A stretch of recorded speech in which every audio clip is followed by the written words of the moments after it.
Coffee হাউসের সেই আড্ডাটা আর নেই, আর নেই।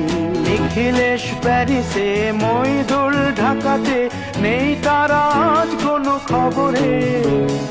গ্র্যান্ডের গিটারিস্ট গোয়ানিজ ডিসুজা ঘুমিয়ে আছে যে আজ কবরে।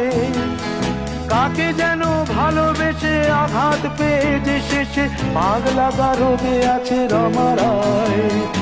অমলটা ধুকছে দুরন্ত ক্যান্সারে, জীবন করেনি তাকে ক্ষমা।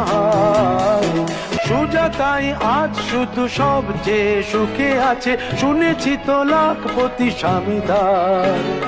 হিরে আর জহরতে আগাগোড়া মোড়া সে, গাড়ি বাড়ি সব কিছু দামিদার। আর্ট কলেজের ছেলে নিখিলেশ সান্যাল বিজ্ঞাপনের ছবি আঁকতো।